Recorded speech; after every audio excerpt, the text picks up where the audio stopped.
Hello friends, स्वागत है आप सबका आपका अपना यूट्यूब चैनल अब पढ़ेगा इंडिया में। आज हम लोग इस वीडियो में देखेंगे जो हम लोगों ने घटना चक्र सामान्य अध्ययन का जीएस पॉइंटर सीरीज स्टार्ट कर रखा है। उस सीरीज में आज आगे बढ़ते हुए हम लोग देखेंगे वीडियो नंबर 4।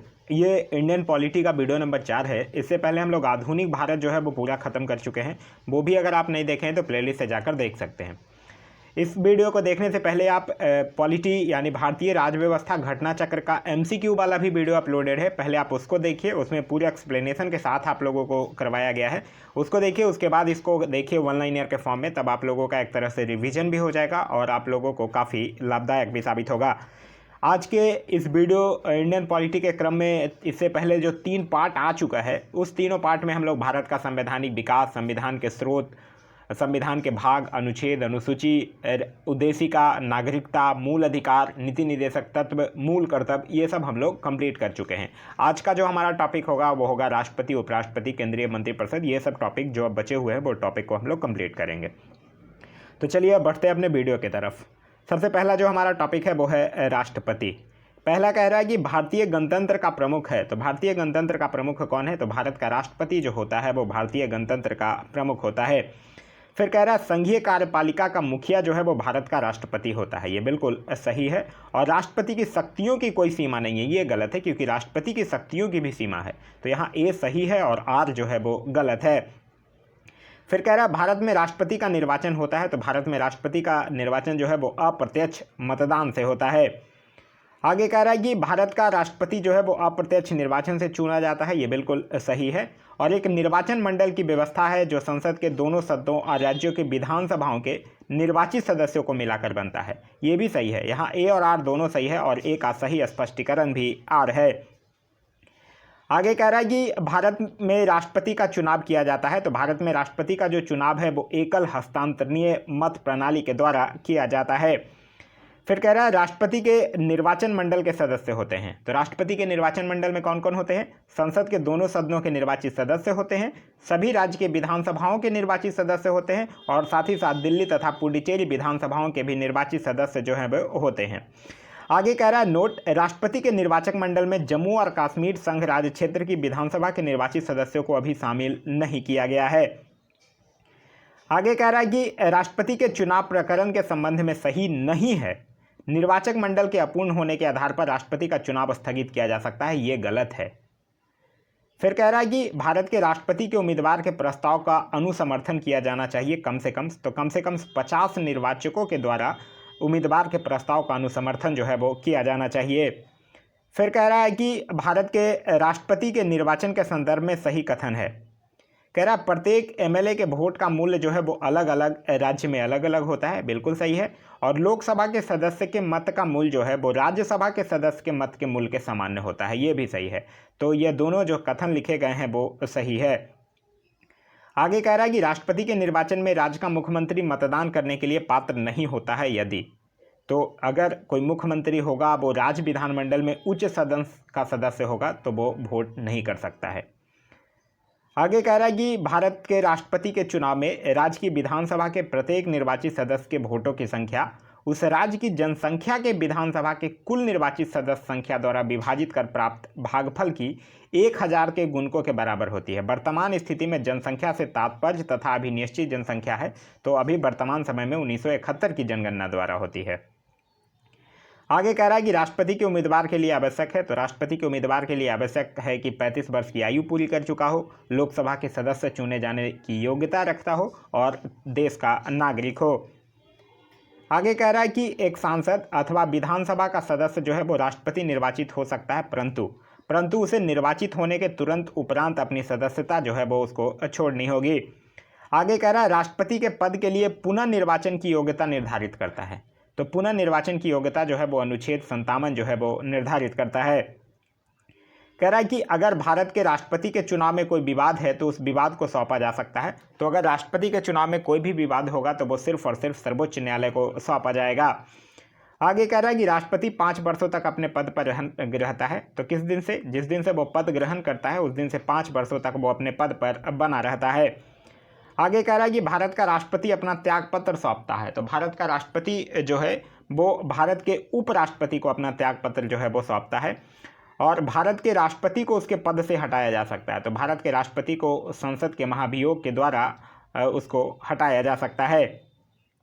आगे कह रहा है कि राष्ट्रपति पर महाभियोग चलाया जा सकता है। तो राष्ट्रपति पर अनुच्छेद 61 में वर्णित प्रक्रिया के तहत महाभियोग जो है वो चलाया जा सकता है।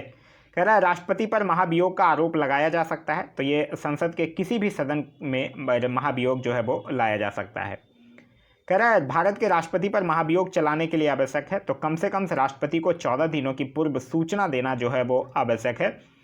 फिर कह रहा है भारत के राष्ट्रपति के निर्वाचक गण का तो भाग है, भारत के राष्ट्रपति के निर्वाचक गण का तो भाग है परंतु उसके महाभियोग अधिकरण का भाग नहीं है। यह बात कर रहा है राज्यों की विधानसभा की। राज्यों की विधानसभाएं जो हैं वो निर्वाचक गण का तो भाग है लेकिन महाभियोग अधिकरण का वो भाग नहीं है।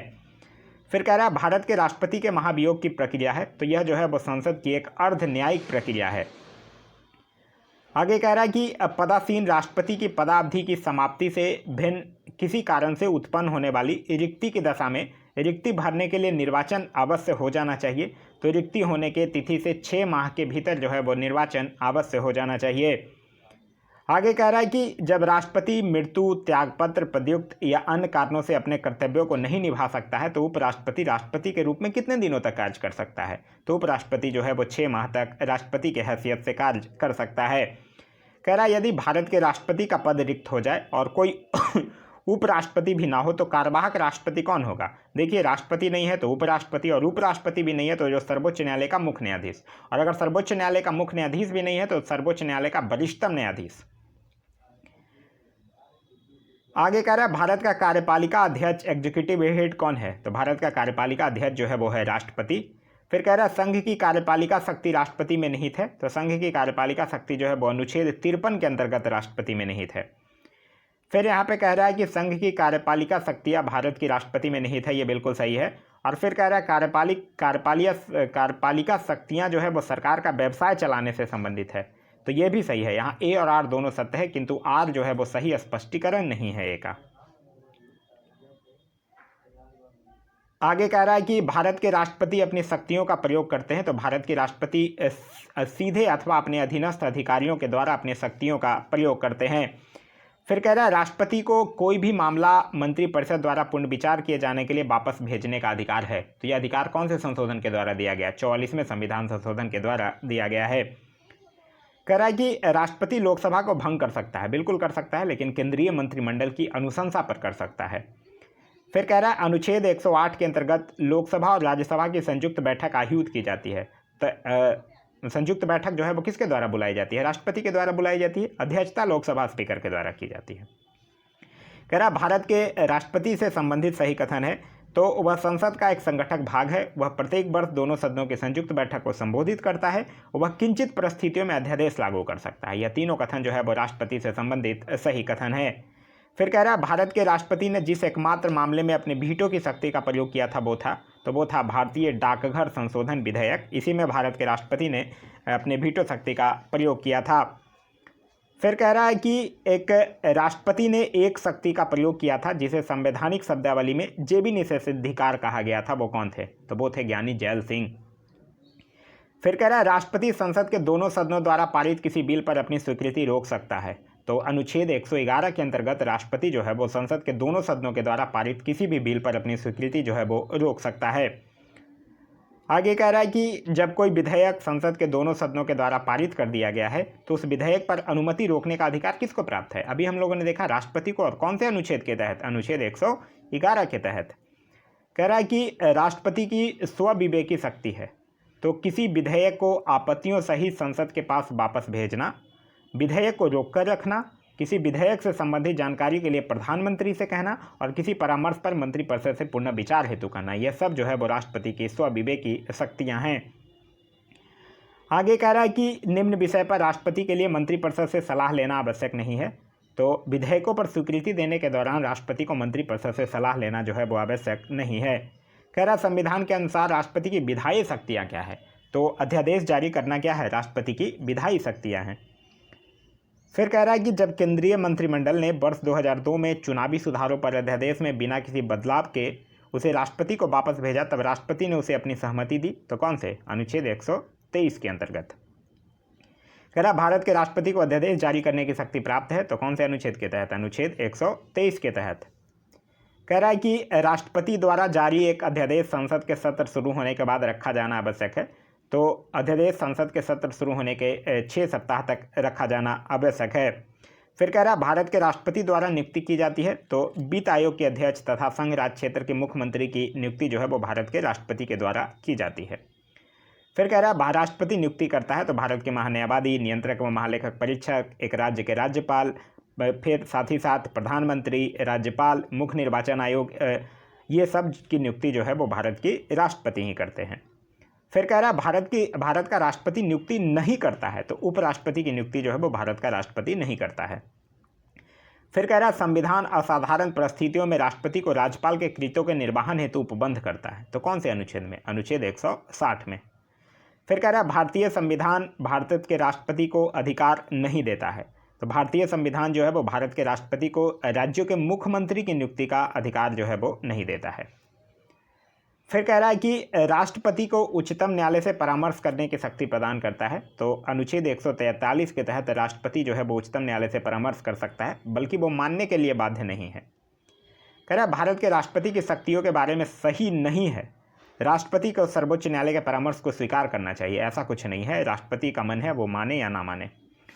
फिर कह रहा है संविधान के अनुसार शब्द से भारत के राष्ट्रपति की शक्ति नहीं है, तो संसद के सदनों को संदेश भेजना जो राष्ट्रपति की शक्ति जो नहीं है।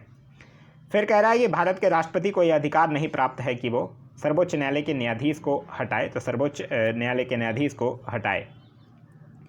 फिर कह रहा है कि राष्ट्रपति की क्षमा आदि की शक्ति है एक, तो राष्ट्रपति की क्षमा आदि की शक्ति जो है वो एक न्यायिक शक्ति है। फिर कह रहा है राष्ट्रपति की क्षमा प्रदान करने की शक्ति में सम्मिलित है, तो राष्ट्रपति की क्षमा प्रदान करने की शक्ति में क्षमा, लघुकरण, परिहार, विराम, परिविलंबम। फिर कह रहा है कि भारत के राष्ट्रपति को प्राप्त अधिकार है, तो भारत के राष्ट्रपति को औपचारिक और विधिक और संवैधानिक और नामात्र का अधिकार प्राप्त है।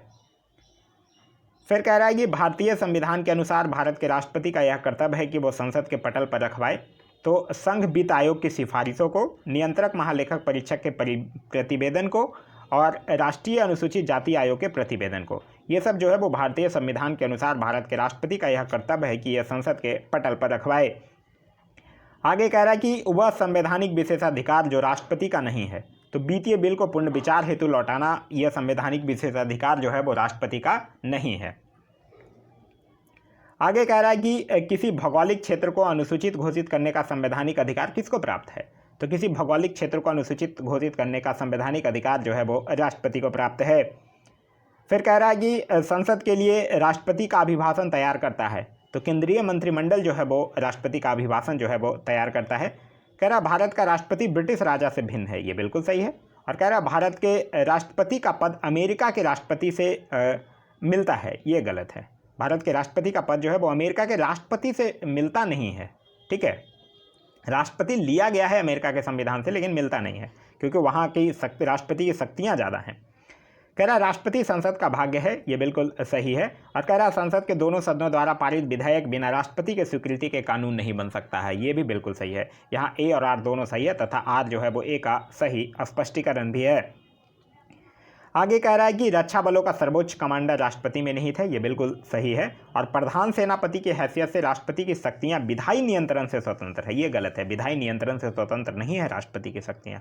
यहाँ पे ए सही है, परंतु आर जो है वो गलत है।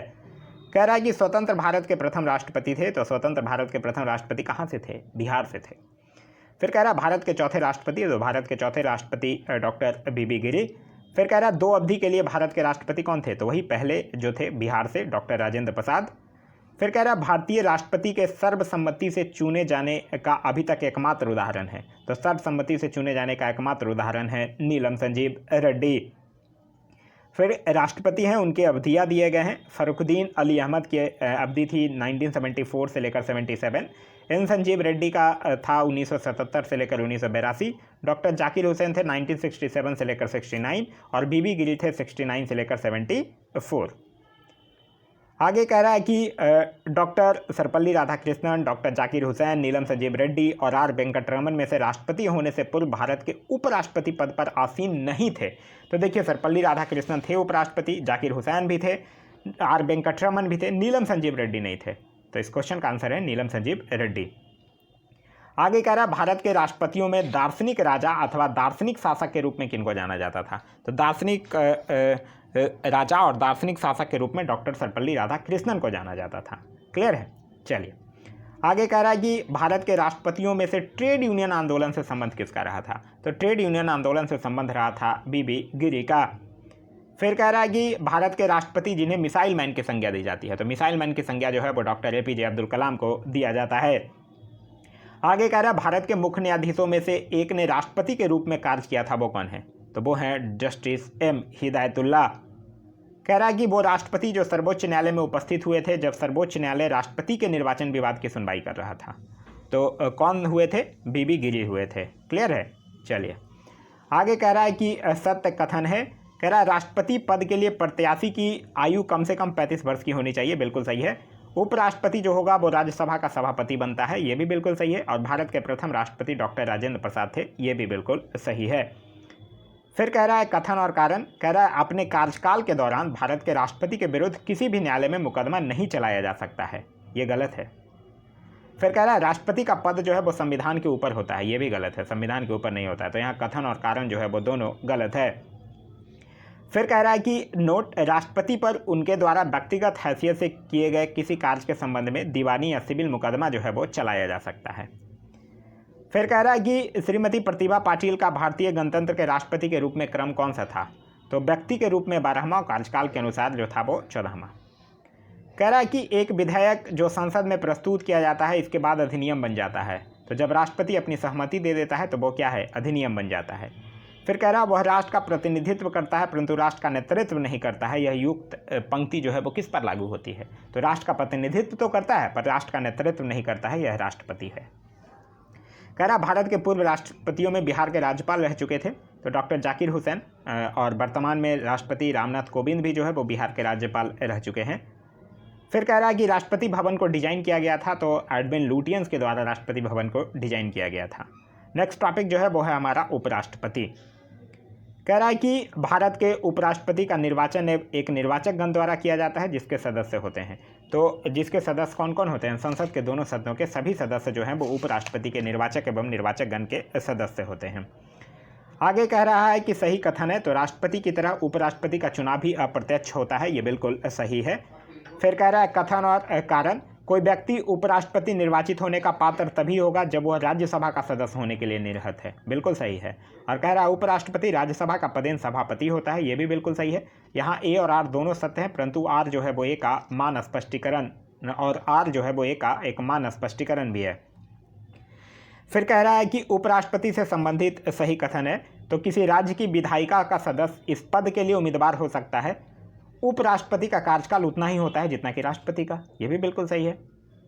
फिर कह रहा है भारत के उपराष्ट्रपति का चुनाव होता है, तो भारत के उपराष्ट्रपति का जो चुनाव है वो लोकसभा और राज्यसभा के सांसदों द्वारा सीधे चुनाव से होता है। फिर कह रहा है भारत का उपराष्ट्रपति, तो भारत का उपराष्ट्रपति जो है वो भारत का द्वितीय उच्चतम प्रतिष्ठित पदाधिकारी है। उपराष्ट्रपति के पास पद से संबंधित कोई औपचारिक कार्य या दायित्व नहीं है।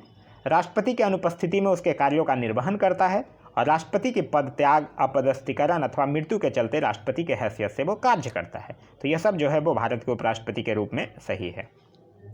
आगे कह रहा है उपराष्ट्रपति को उसके पद के द्वारा हटाया जा सकता है, तो राज्य परिषद यानी राज्यसभा के प्रस्तावों के द्वारा उपराष्ट्रपति को उसके पद के द्वारा हटाया जा सकता है। आगे कह रहा है कि उपराष्ट्रपति को पदयुक्त करने संबंधित प्रस्ताव जो है वो प्रस्तुत किया जा सकता है, तो राज्यसभा में प्रस्तुत किया जा सकता है। फिर कह रहा है राज्यसभा का सभापति यानी कि पदेन अध्यक्ष कौन होता है, तो उपराष्ट्रपति जो होता है वो राज्यसभा का पदेन सभापति होता है। फिर कह रहा है कि किस सभा की अध्यक्षता ऐसे व्यक्ति के द्वारा की जाती है जो उसका सदस्य नहीं होता है, तो राज्यसभा, क्योंकि राज्यसभा की अध्यक्षता उपराष्ट्रपति के द्वारा जो कि उसका सदस्य नहीं होता है। कह रहा है यह महानुभाव उपराष्ट्रपति बनने से पूर्व राजदूत अथवा उच्चायुक्त के पद पर रहे, तो डॉक्टर सर्वपल्ली राधाकृष्णन भी रहे थे, बीबी गिरी भी रहे थे और के आर नारायणन भी रहे थे।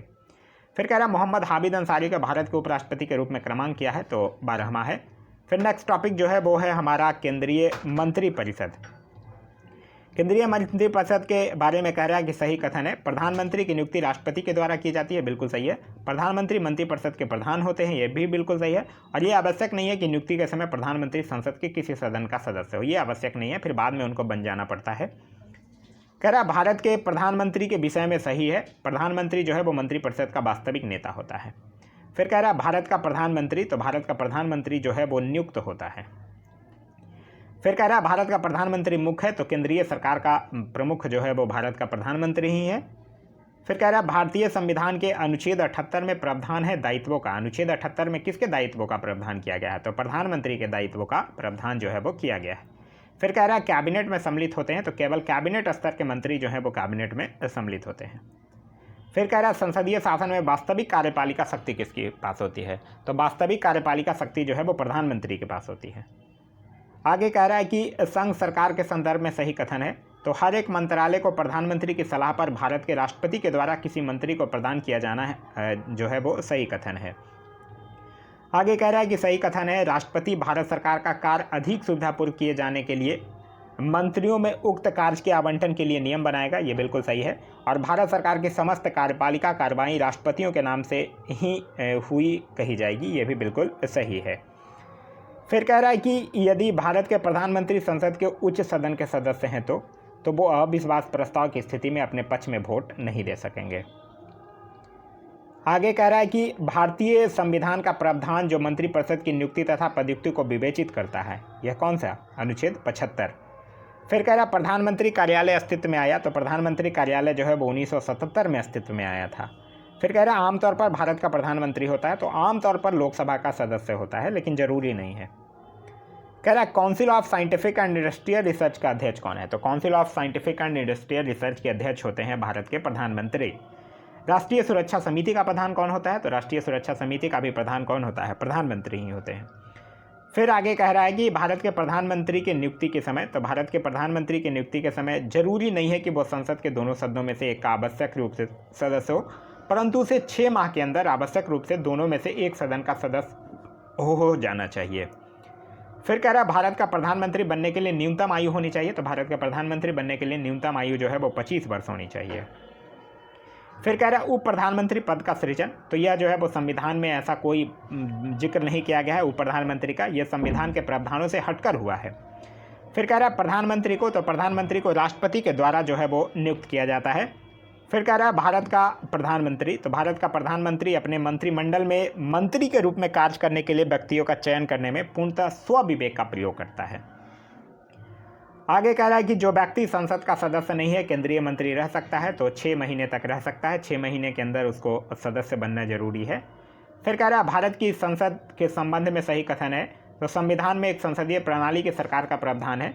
संसद का सब प्रमुख कार्य है मंत्रिमंडल का प्रावधान करना। मंत्रिमंडल को लोकप्रिय सदन लोकसभा में बहुमत का विश्वास प्राप्त रहना चाहिए। फिर कह रहा है भारत का प्रधानमंत्री जवाबदेह है, तो भारत का प्रधानमंत्री जो है वो लोकसभा के प्रति जवाबदेह है। फिर कह रहा मंत्रिपरिषद सामूहिक रूप से उत्तरदायी होता है, तो लोकसभा के प्रति सामूहिक रूप से उत्तरदायी होता है और एक संवैधानिक बाध्यता के अंतर्गत अनुच्छेद 75(3) के अनुसार होता है। आगे कह रहा है कि केंद्रीय मंत्रिपरिषद के त्यागपत्र देने के उपरांत सही स्थिति है, तो राष्ट्रपति जो है वो वैकल्पिक व्यवस्था बनने तक उन्हें अपने पद पर बने रहने के लिए कहेंगे। वैकल्पिक व्यवस्था से अभिप्राय यह है कि यथासंभव शीघ्र नई सरकार के गठन हेतु आम चुनाव कराया जाए और अधपस्त मंत्रिपरिषद नई सरकार बनने तक अपने पदभार का निर्वहन करेगी। फिर कह रहा है कि सही कथन है, तो संघीय मंत्री जो है वो भारत के राष्ट्रपति के पश्चात प्रथम पद धारण करेंगे। विधि निर्माण हेतु प्रस्ताव के बारे में प्रधानमंत्री राष्ट्रपति को सूचित करेगा। आगे कह रहा है कि भारत के संविधान में तो स्पष्ट उल्लेख नहीं है, पर परिपाटी के रूप में पालन किया जाता है। तो परिपाटी के रूप में पालन किया जाता है कि प्रधानमंत्री यदि निम्न सदन में बहुमत खो दे तो उसे त्यागपत्र दे देना चाहिए, लेकिन इसका संविधान में कहीं स्पष्ट उल्लेख नहीं किया गया, ध्यान रखिएगा। कह रहा भारत में मंत्रिपरिषद रख सकती है, तो विश्वास प्रस्ताव जो है वो मंत्रिपरिषद रख सकती है। कह रहा बहुमत से अविश्वास प्रस्ताव पास होने पर मंत्रिपरिषद को त्याग देना पड़ेगा लोकसभा के सदस्यों के द्वारा। कह रहा अपना त्यागपत्र देने के बाद भारत में एक मंत्री को अपने त्यागपत्र के विषय में लोकसभा में व्यक्तिगत वक्तव्य देने की अनुमति की आवश्यकता होती है, तो किसकी आवश्यकता होती है? स्पीकर की आवश्यकता होती है। आगे कह रहा है कि लोकसभा में मंत्रिपरिषद के विरुद्ध अविश्वास प्रस्ताव लाने हेतु न्यूनतम सदस्य संख्या कितना है? तो न्यूनतम सदस्य संख्या जो है वो है 50। फिर कह रहा है कि भारत में अविश्वास प्रस्ताव के विषय में सही कथन है। तो भारत के संविधान में किसी अविश्वास प्रस्ताव का कोई उल्लेख नहीं है, ध्यान रखिएगा। अविश्वास प्रस्ताव जो है वो केवल लोकसभा में ही पुनर्स्थापित किया जा सकता है। आगे कह रहा है कि भारतीय राजनीतिक व्यवस्था में कार्यपालिका जो है वो विधायिका के अधीन रहकर कार्य करती है। फिर कह रहा है वह नेता जो नेहरू की कैबिनेट में पहले गृह मंत्री थे, बाद में रक्षा मंत्री बने। बात कर रहा है कैलाश नाथ काटजू की। कह रहा है कि स्वतंत्र भारत के प्रथम वित्त मंत्री थे। तो स्वतंत्र भारत के प्रथम वित्त मंत्री आर.के. समुखम शेट्टी थे। इन्होंने स्वतंत्र भारत का पहला केंद्रीय बजट 26 नवंबर 1947 को प्रस्तुत किया था। 1948 में जॉन मथाई को वित्त मंत्री नियुक्त किया गया था।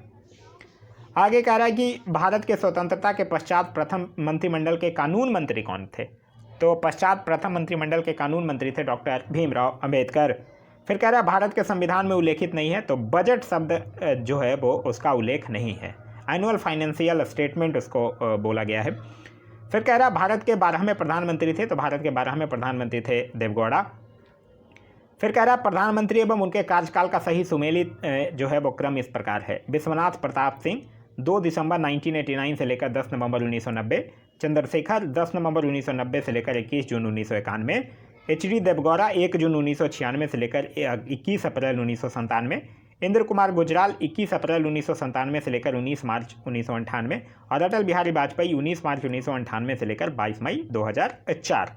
आगे कह रहा है कि अटल बिहारी वाजपेयी जो है वो उपयुक्त अवधि के अतिरिक्त 16 मई 1996 से भी लेकर 1 जून 1996 के संक्षिप्त अवधि के लिए भी प्रधानमंत्री पद पर आसीन हुए थे।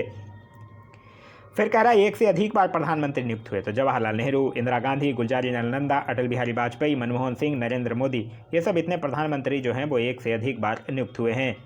फिर कह रहा है कि भारत के प्रधानमंत्री जिनकी मृत्यु देश के बाहर हुई। तो लाल बहादुर शास्त्री की मृत्यु जो है वो देश से बाहर हुई है। फिर कह रहा है कि देवगौड़ा, मोरारजी देसाई, नरसिम्हा राव, चरण सिंह तथा चंद्रशेखर में से भारत के प्रधानमंत्री बनने से पूर्व किसी राज्य के मुख्यमंत्री नहीं रहे थे। तो चंद्रशेखर जो है वो किसी राज्य के मुख्यमंत्री जो है वो नहीं रहे थे। कह रहा है कि देवगौड़ा, आई.के. गुजराल, चंद्रशेखर और मनमोहन सिंह में से कौन अपने प्रधानमंत्रित्व काल में लोकसभा के सदस्य थे। तो लोकसभा के सदस्य थे चंद्रशेखर। फिर कह रहा है भारत के प्रधानमंत्रियों में से अपने कार्यकाल में संसद में कभी नहीं उपस्थित हुआ था। चौधरी चरण सिंह जो है वो कभी उपस्थित नहीं हुए थे। फिर कह रहा है संविधान में मंत्रिमंडल शब्द का एक ही बार प्रयोग हुआ है। तो वो कहाँ प्रयोग हुआ है मंत्रिमंडल शब्द का? अनुच्छेद 352 में प्रयोग जो है वो मंत्रिमंडल शब्द का हुआ है। आगे कह रहा है कि भारत के केंद्रीय वित्त मंत्री रहे। तो बीपी सिंह भी, वाई.बी. चौहान, आर. वेंकटरमन, प्रणब मुखर्जी, ये सब जो है वो वित्त मंत्री रह चुके हैं। फिर कह रहा है उदारीकरण, निजीकरण और भूमंडलीकरण की नई आर्थिक नीति घोषित की गई प्रधानमंत्री पी.वी. नरसिम्हा राव के द्वारा।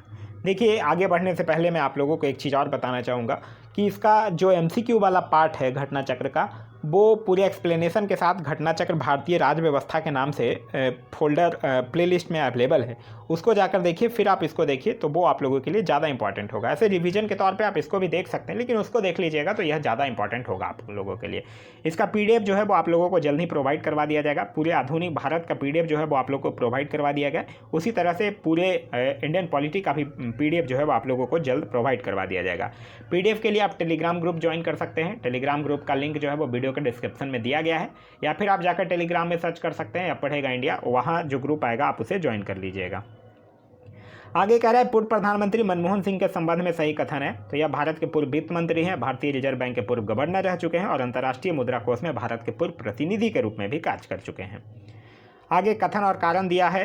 कह रहा है कि मंत्री नीति बनाते हैं और लोक सेवक उनका क्रियान्वयन करते हैं, ये बिल्कुल सही है। और संसदीय प्रणाली में मंत्रियों का उत्तरदायित्व का सिद्धांत कार्य करता है, ये भी बिल्कुल सही है। कथन और कारण दोनों सही है, किंतु कथन जो है वो कारण का सही स्पष्टीकरण जो है वो नहीं है। आगे कह रहा है कि भारत संघ में मंत्रिपरिषद संयुक्त रूप से लोकसभा और राज्यसभा दोनों के प्रति उत्तरदायी होता है, ये गलत है। फिर कह रहा है कि लोकसभा और राज्यसभा दोनों के सदस्य संघीय सरकार में मंत्री बनने के लिए पात्रता रखते हैं, ये सही है। तो यहाँ पे कथन गलत है और कारण जो है वो सही है। आगे कह रहा है कि किसी व्यक्ति को उप प्रधानमंत्री कहना केवल राजनीतिक निर्णय है, ये बिल्कुल सही है, क्योंकि उप प्रधानमंत्री का कहीं जिक्र नहीं है हमारे संविधान में। वह उसे प्रधानमंत्री का कोई अधिकार प्रदान नहीं करता है, ये भी बिल्कुल सही है। यहाँ आई और आर दोनों सही है, किंतु आर जो है वो एक ही सही व्याख्या नहीं है। आगे कह रहा है कि कैबिनेट समितियों के संबंध में सही कथन है। तो संविधान में कैबिनेट समितियों का उल्लेख नहीं है, सही है। और कैबिनेट समितियां जो है वो प्रधानमंत्री द्वारा समय की जरूरत एवं परिस्थिति की आवश्यकता को ध्यान में रखते हुए गठित की जाती है। ये भी बिल्कुल सही है। आगे कह रहा है कि केंद्र सरकार में उच्चतम नागरिक सेवा अधिकारी है, तो मंत्रिमंडल कैबिनेट सचिव जो है वो केंद्र सरकार में उच्चतम नागरिक सेवा अधिकारी है। फिर कह रहा है संविधान संशोधनों में से एक बताता है कि मंत्रिमंडल में कुल मंत्रियों की संख्या प्रधानमंत्री को सम्मिलित करते हुए लोकसभा के सदस्यों की कुल संख्या के 15% से अधिक नहीं होगी। ये कौन सा संविधान संशोधन कहता है? ये एक एक संविधान संशोधन कहता है। फिर कह रहा है केंद्रीय सरकार के संदर्भ में सही है, तो 15 अगस्त 1947 को केंद्र में मंत्रालयों की संख्या जो थी वो 18 थी। ये केंद्रीय सरकार के संदर्भ में सही है। फिर आगे कह रहा है कि आधिकारिक दस्तावेज भारत से संबंधित है, तो श्वेत पत्र जो है वो एक आधिकारिक दस्तावेज जो है वो भारत से संबंधित है। फिर कह रहा है कि प्रत्येक राज्य की कार्यपालिका शक्ति का इस प्रकार प्रयोग किया जाएगा जिससे संघ की कार्यपालिका शक्ति के प्रयोग में कोई अड़चन न हो, उस पर कोई प्रतिकूल प्रभाव न पड़े। ये कौन से अनुच्छेद के तहत? अनुच्छेद 257 के तहत। आगे कह रहा है कि संघीय मंत्रिमंडल का पुनर्गठन आधारित था, तो संघीय मंत्रिमंडल का पुनर्गठन जो है वो गोपाल स्वामी अयंगर रिपोर्ट पर आधारित था। फिर कह रहा है मंत्रिमंडल सचिव के कार्य हैं, तो मंत्रिमंडल बैठकों के लिए कार्यसूची तैयार करना और मंत्रिमंडल समितियों के लिए सचिवालय सहायता प्रदान करना, ये मंत्रिमंडल सचिवालय के कार्य हैं। आगे कह रहा है कि सही सुमेलन है, जवाहरलाल नेहरू शांतिवन सुमेलित है, LV शास्त्री लाल बहादुर शास्त्री का समाधि स्थल विजय घाट, इंदिरा गांधी का शक्ति स्थल और राजीव गांधी का वीरभूमि। फिर कह रहा है जय जवान जय किसान का नारा किसने दिया था? तो लाल बहादुर शास्त्री के द्वारा जय जवान जय किसान का नारा दिया गया था। आगे कह रहा है कि स्वतंत्र भारत में प्रथम बार संसदीय सचिव का पद जो है वो सृजित किया गया था, तो यह जो है वो 1951 में सृजित किया गया था। तो यह था हमारा आज का वीडियो आप लोगों को कैसा लगा कमेंट करके जरूर बताइएगा। साथ ही साथ वीडियो से कुछ सीखने के लिए मिला तो एक लाइक जरूर कर दीजिएगा। वीडियो पसंद आया तो अपने दोस्तों के साथ शेयर करना ना भूलें। अभी तक आप इस चैनल पर नए हैं या चैनल को सब्सक्राइब नहीं किए हैं तो चैनल को सब्सक्राइब कर लीजिए और साथ ही साथ बेल आइकन दबा लीजिए ताकि हमारे वीडियो के सारे नोटिफिकेशन जो हैं वो आपको मिलते रहें। Thanks for watching.